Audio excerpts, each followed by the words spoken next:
नमस्कार, सुदर्शन न्यूज पर अपना उत्तराखंड देख रहे हैं आप। मैं हूं आपके साथ दिव्या सिंह। चलिए खबरों की शुरुआत करते हैं।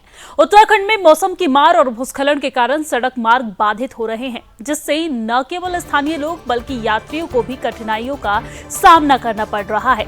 प्रशासन द्वारा इन मार्गों को साफ करने के प्रयास लगातार जारी है, लेकिन लगातार हो रही बारिश से हालात और भी चुनौतीपूर्ण बनते जा रहे हैं। उत्तराखंड में भारी बारिश के बाद लैंडस्लाइड की घटनाएं रुकने का नाम नहीं ले रही है। रुद्रप्रयाग और चमोली जिले में लैंडस्लाइड के कारण केदारनाथ और बद्रीनाथ नेशनल हाईवे बंद हो गए हैं। शनिवार सुबह रुद्रप्रयाग जिले के डोलिया देवी के पास केदारनाथ नेशनल हाईवे पर पहाड़ का एक हिस्सा ढह गया, जिससे रास्ते पर बड़े बड़े बोल्डर और मलबा गिर गया है।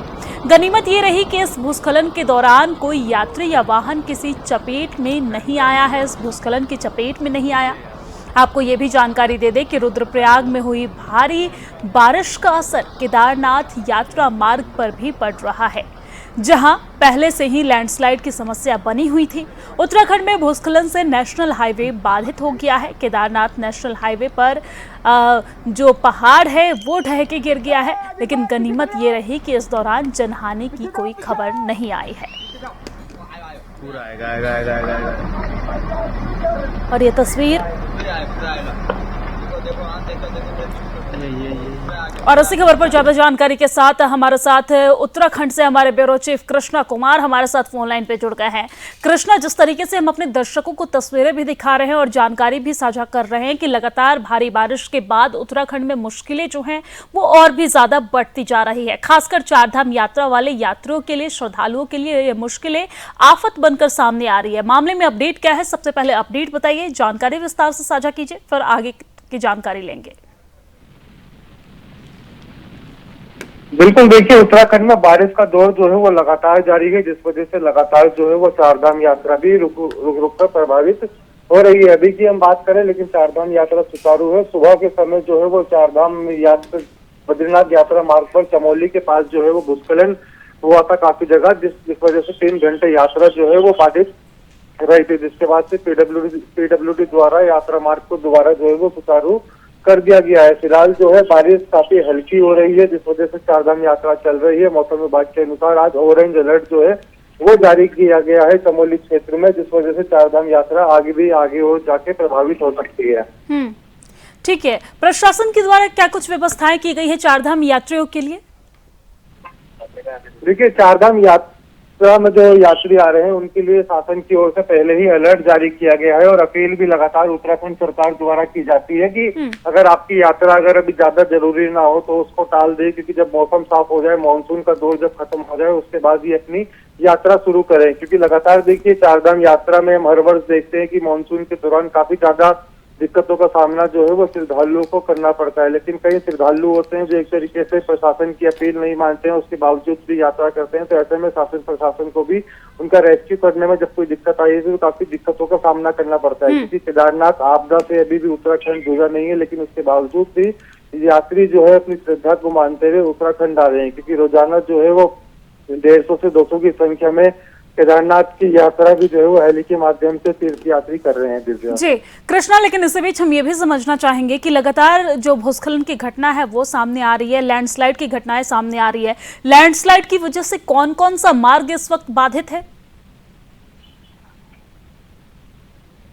बिल्कुल, देखिए अगर हम चारधाम यात्रा मार्ग की बात करते हैं तो वो पूरी की पूरी सुचारू है, कहीं से अभी वह बाधित नहीं है। लेकिन अगर हम राज्य के जो ग्रामीण सड़कें हैं उनकी अगर हम बात करें तो लगभग 150 से ज्यादा सड़कें वो जो है वो अभी बंद पड़ी हुई है, जिन पे पीडब्ल्यूडी विभाग जो है वो लगातार कार्य कर रहा है उनको खोलने के लिए। लेकिन जब बार बार बारिश जैसे हो रही है तो पहाड़ी से मलबा जो है वो काफी ज्यादा बार बार रोड पर गिर जा रहा है, जिस वजह से पीडब्ल्यूडी को भी काफी दिक्कतों का सामना जो है वो रोड खोलने में लगातार देखने को मिल रहा है, क्योंकि यात्री भी लगातार आ रहे हैं, लेकिन वो सक्षम रूप से जो है इस तरीके से सुगम यात्रा कर रहे हैं। जिस जगह पे डेंजर पॉइंट है लैंडस्लाइड से, वहां पे उनको दिक्कतों का सामना जरूर करना पड़ रहा है, क्योंकि प्रभावित जब सड़कें हो रही है तो उनको 3 से 4 घंटे का इंतजार भी करना पड़ रहा है। लेकिन शासन प्रशासन ने जो है वो चेकिंग पॉइंट बनाए गए हैं, बैरियर बनाए गए हैं, वहीं पे उनको रोका जा रहा है सुरक्षित स्थान पे, वहां से उनको आगे बढ़ने नहीं दिया जाता है। जी ठीक है, धन्यवाद तमाम जानकारी साझा करने के लिए, हमारे साथ जोड़ने के लिए। चलिए अब आगे बढ़ते हुए बात चमोली की करेंगे। चमोली में बद्रीनाथ हाईवे एक बार फिर से बाधित हुआ है। दरअसल बद्रीनाथ हाईवे कर्णप्रयाग में उमा माहेश्वर आश्रम के पास पहाड़ी से मलबा आने पर मार्ग पूरी तरीके से बाधित हो गया है और उसके साथ ही गौचर के समीप कमेडा में भी बद्रीनाथ हाईवे पहाड़ी से आए मलबे के कारण मार्ग बाधित हुआ है। आपको ये जानकारी दे दें कि दोनों जगहों पर प्रशासन मार्ग खोलने के लिए तेज गति से काम कर रही है।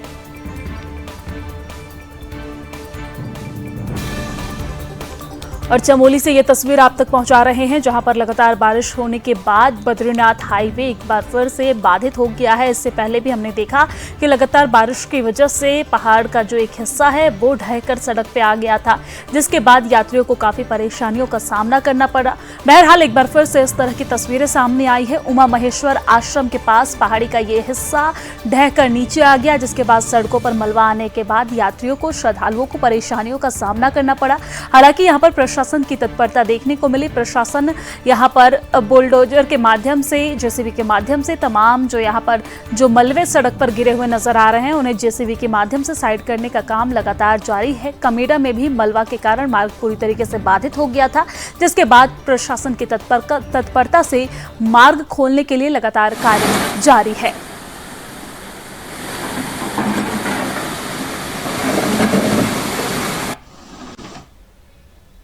और चलिए अब आगे बढ़ते हुए बात मौसम की करेंगे। मौसम विभाग ने रविवार को प्रदेश के 10 जिलों में भारी बारिश को लेकर अलर्ट जारी किया है। आपको बता दें कि मौसम विभाग के निदेशक डॉक्टर विक्रम सिंह ने बताया है कि चमोली और बागेश्वर में भारी बारिश से बहुत भारी बारिश होने की संभावना है।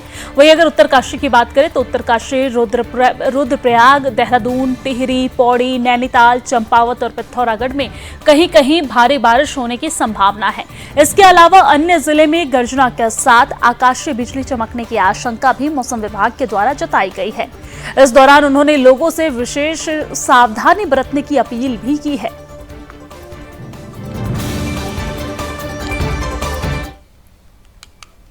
कहीं जो लोग आवागमन कर रहे हैं वो बहुत सावधानी रखें।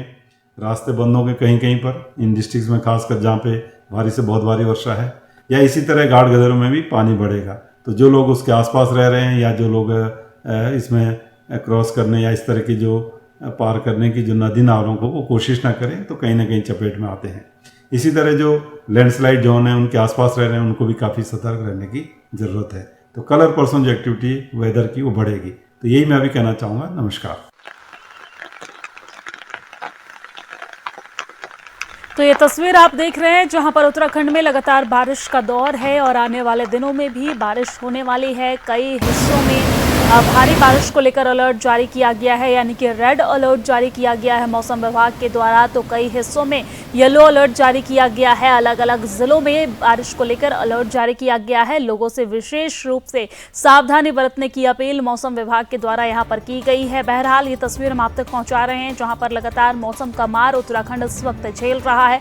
मौसम विभाग की तरफ से 10 जिलों में भारी बारिश को लेकर अलर्ट जारी किया गया है, चाहे वो चमोली हो, टिहरी हो, नैनीताल हो, बागेश्वर हो, तमाम जगहों पर बारिश को लेकर अलर्ट जारी किया गया है। कई जगह ऐसे हैं जहां पर आकाशीय बिजली चमकने के साथ, गर्जना के साथ बारिश को लेकर भी अलर्ट जारी किया गया है। तो कई जिलों में हल्की बारिश को लेकर अलर्ट जारी किया गया है। कुल मिलाकर कहे तो आने वाले दिनों में उत्तराखंड में बारिश का दौर यूं ही जारी रहेगा। हालांकि उत्तराखंड में लगातार बारिश होने के बाद वहां पर जो जनजीवन है पूरी तरीके से अस्त व्यस्त हो जाता है। वहां पर जो प्रशासन है वो काफी अलर्ट मोड में रहते हैं, स्टैंड बाई में रहते हैं। एनडीआरएफ की टीम, एसडीआरएफ की टीम लगातार लोगों की मदद पहुंचाते नजर आते हैं। बहरहाल तस्वीरें डरावनी सामने आती है उत्तराखंड से, जहां पर लगातार बारिश के बाद जो लैंडस्लाइड की घटनाएं हैं वो सामने आती है। और इस वक्त पर चारधाम यात्रा भी अपने चरम पर है। ऐसे में चारधाम यात्रियों के लिए भी विशेष तौर से यहां पर अलर्ट जो है वो जारी किया जाता है। चारधाम यात्रियों से भी ये अपील की जाती है कि मौसम को देखकर ही आप यात्रा करें। अगर किसी तरह से मौसम खराब होने को लेकर जब अलर्ट जारी किया जाता है तो आप ऐसे समय में यात्रा करने से बचें। ना सिर्फ चारधाम यात्रियों के लिए अलर्ट जारी किया जाता है, बल्कि उत्तराखंड जाने वाले पर्यटकों से, उत्तराखंड जाने वाले लोगों से ये अपील की जाती है कि जरूरत पड़ने पर ही आप उत्तराखंड आए, अन्यथा मौसम को देखते हुए आप उत्तराखंड में ट्रैवल करें, सफर करें। अगर मौसम ठीक ना हो, वहां पर अलर्ट जारी किया हो, तो ऐसे में आप सफर करने से बचें।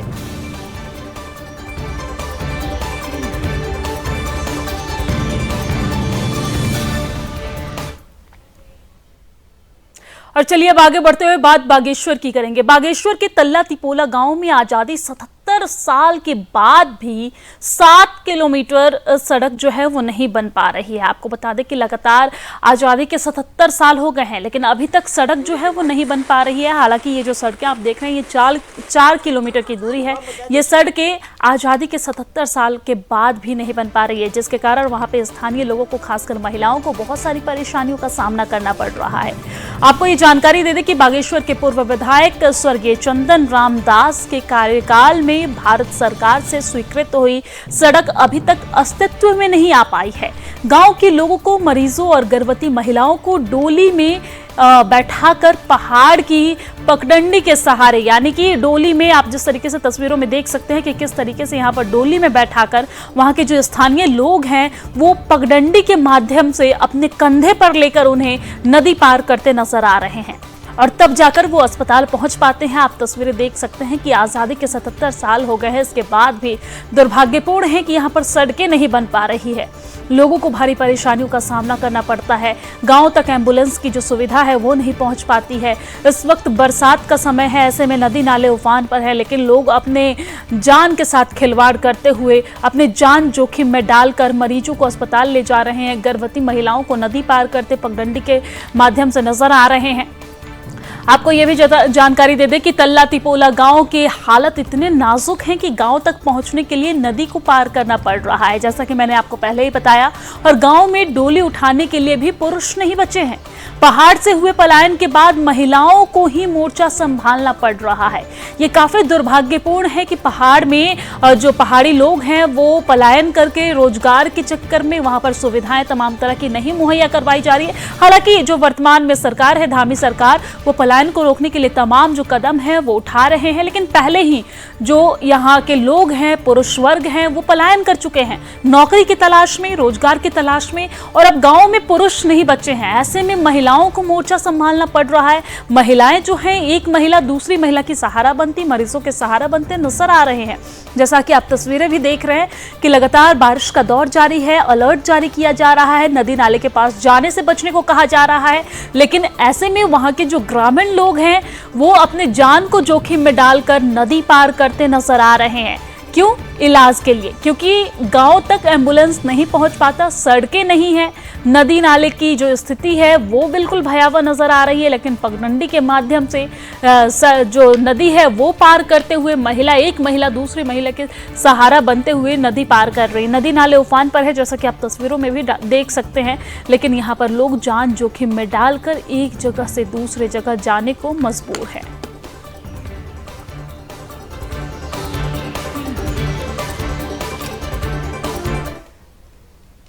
और अब आगे बढ़ते हुए बात हल्द्वानी की करेंगे। हल्द्वानी की राजपुरा और शीश महल में शहर में आवारा घूम रहे जानवरों को पकड़कर अस्थायी गौशाला बनाकर वहां पर रखा गया है, लेकिन इन गौशालाओं की हालत बेहद दयनीय है। आपको बता दें कि नगर आयुक्त तुषार सैनी ने इन गौशालाओं का निरीक्षण किया तो यहाँ जलभराव सहित कई प्रकार की अनियमितता देखने को मिली है। हालांकि गौशाला संचालित करने वाले संस्था का कहना है कि वो जलभराव सहित अन्य समस्याओं के लिए निराकरण के लिए कार्य तो कर रहे हैं। वहीं उप नगर आयुक्त ने गौवंशों को सुरक्षित रखने के लिए बेहतर व्यवस्था बनाए रखने के निर्देश दिए हैं। इसके अलावा नगर निगम के अधिकारियों को फॉगिंग, छिड़काव और एंटी लार्वा सहित कीटनाशक के छिड़काव के निर्देश भी दिए गए हैं और जल्द से जल्द जल निकासी के लिए नाला बनाकर व्यवस्था सुधारने की बात भी यहां पर कही गई है।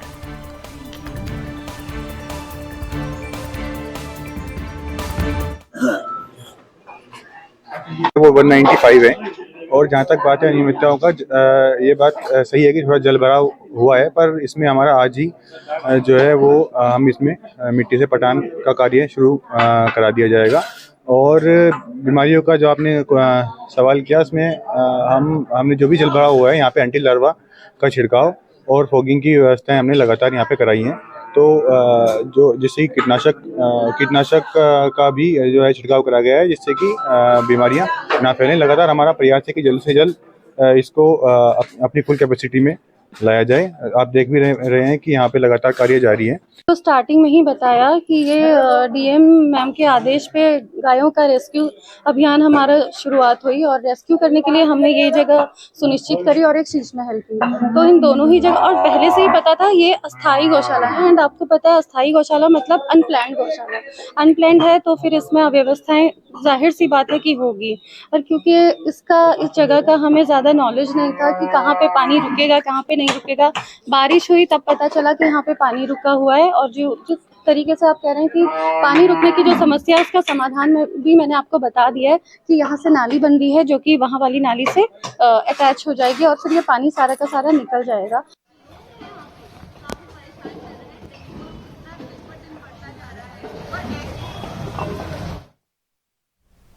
और अब आगे बढ़ते हुए बात पहाड़ों की रानी मसूरी की करेंगे। मसूरी में हर घर तिरंगा कार्यक्रम को लेकर मसूरी के एक होटल के सभागार में बैठक का आयोजन किया गया है।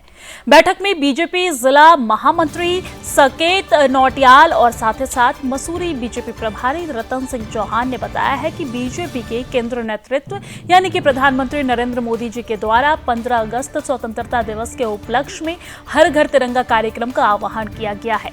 इस कार्यक्रम के माध्यम से प्रत्येक घर में तिरंगा लगाया जाना है, जिसको लेकर बीजेपी के सभी कार्यकर्ता बढ़ चढ़कर प्रतिभाग करेंगे। उन्होंने बताया कि हर घर तिरंगा कार्यक्रम देश के सम्मान में और राष्ट्रीय पर्व के रूप में मनाया जाएगा। आपको बता दें कि हर घर तिरंगा के कार्यक्रम में युवा मोर्चा के द्वारा 13 अगस्त को मसूरी में तिरंगा यात्रा निकालेगी। उन्होंने कहा कि घर घर तिरंगा पूरे देश भर में बड़े हर्ष उल्लास के साथ मनाया जाएगा। उन्होंने ये भी बताया है कि 11 अगस्त से 13 अगस्त तक तिरंगा वितरण का कार्यक्रम रहेगा।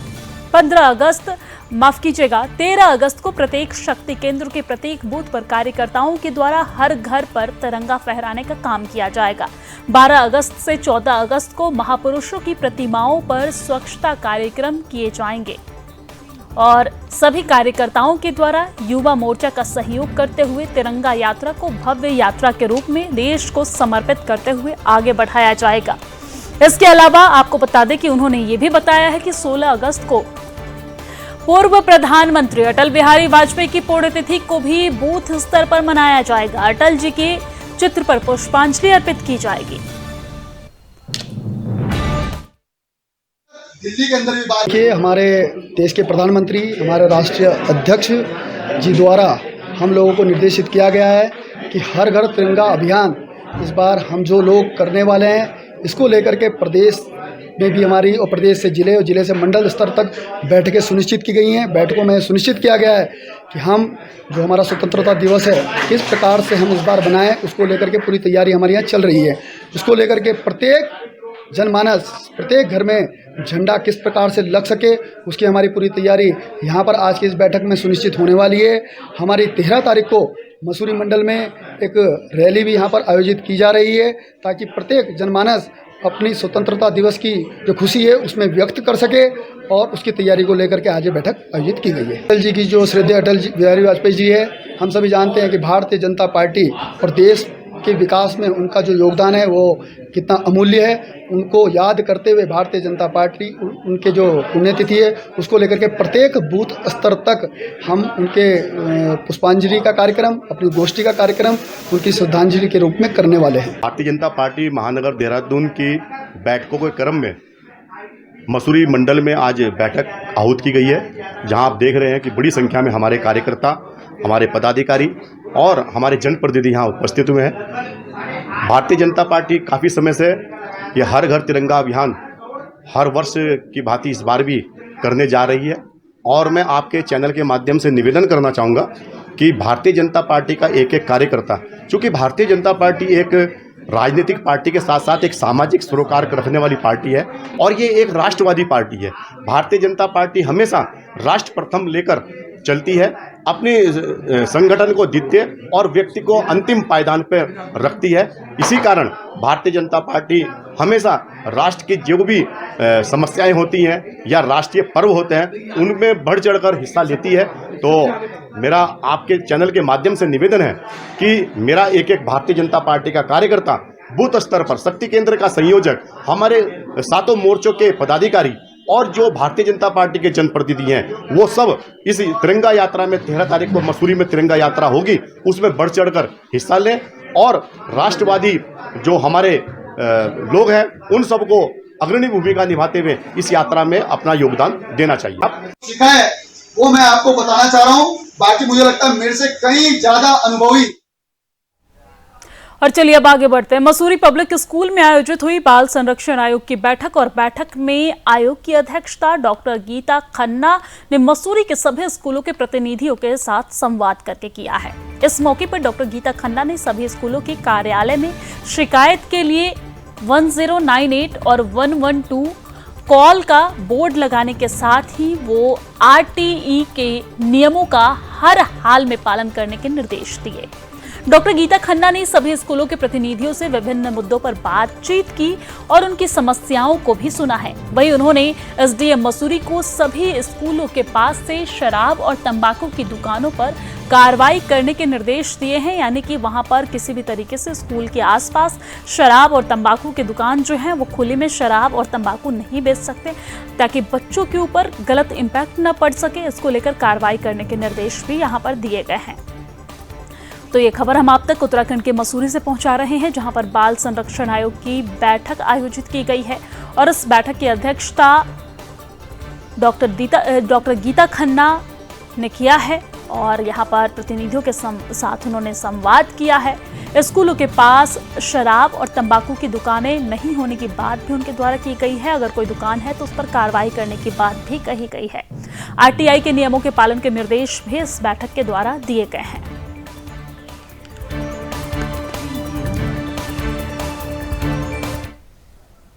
देखिए, आज की बैठक सभी विद्यालयों को एक प्लेटफॉर्म पे एड्रेस करने के लिए थी कि हम उनसे नियम कानून के साथ साथ जिसका अनुपालन पूर्णतः से नहीं हो पाता, तो डिपार्टमेंट भी, विद्यालय भी, संचालक भी, सभी को हमने एक प्लेटफॉर्म पे एड्रेस करा।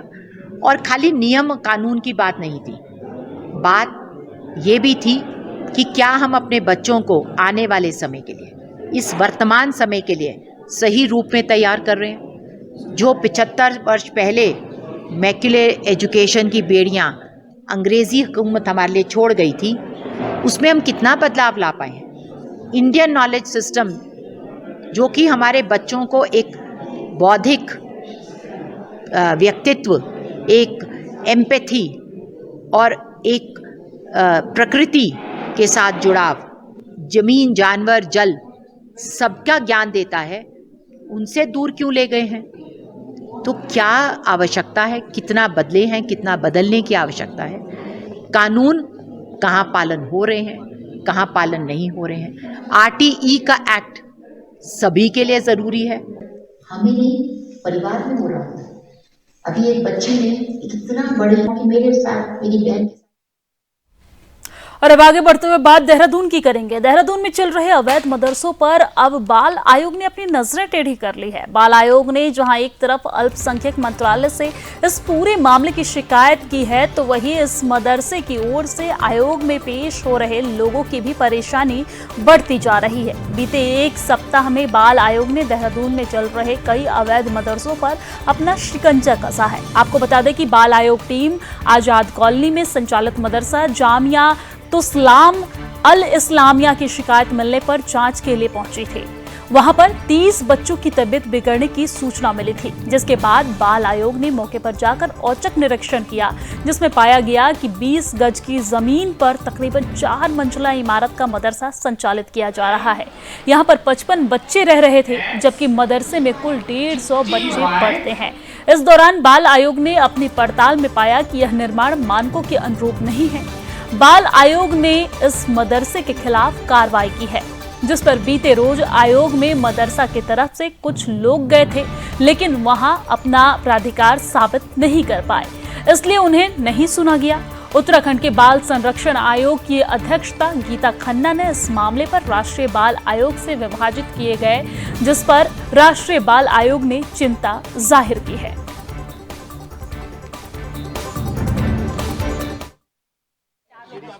देखिए, आज जो लोग कागज़ छोड़ने आए थे, क्योंकि पहले वो अंदर आए थे कि हम उनको रिप्रेजेंट करने आए हैं, क्योंकि उनके पास कोई कागज़ नहीं था, तो हमने उनको सुनवाई में बिठाया नहीं। पर वो भी ऐसे बोल रहे थे कि देखिए जी, हमारे पास तो ADM साहब आए थे, हमारे रईस साहब ने बता दिया कि नहीं, ऐसा कुछ नहीं है। हमें मालूम है मस्जिद में तो आप गए ही नहीं, क्योंकि हम मस्जिद में गए नहीं ना। जहाँ कुरान पढ़ाई जा रही थी वहाँ हम प्रवेश करें, जहाँ मस्जिद थी वहाँ हमने प्रवेश नहीं करा, तो हमने कुछ गलत नहीं करा। वहाँ से कुछ राजनीतिक पार्टियां जरूर इस तरह का मसला कर रही हैं कि साहब हम किसी धर्म विशेष के अल्पसंख्यक को लिखा।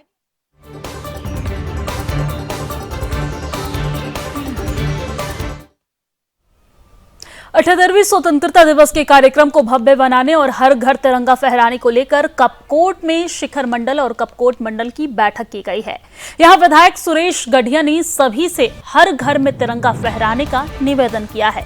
वहीं 13 अगस्त को युवा मोर्चा कपकोट में बाइक रैली निकालेगी और आपको बता दें कि जिससे हर बाइक के साथ तिरंगा फहराया जाएगा। इस कार्यक्रम में मुख्य वक्ता बीजेपी के जिला उपाध्यक्ष सुरेश कांडपाल ने कार्यकर्ताओं को आगामी पंचायती चुनाव में तैयार रहने को कहा है। आपको ये भी जानकारी दे दें कि इस कार्यक्रम का संचालन शिखर मंडल के महामंत्री जगदीश सुरकाली ने किया है।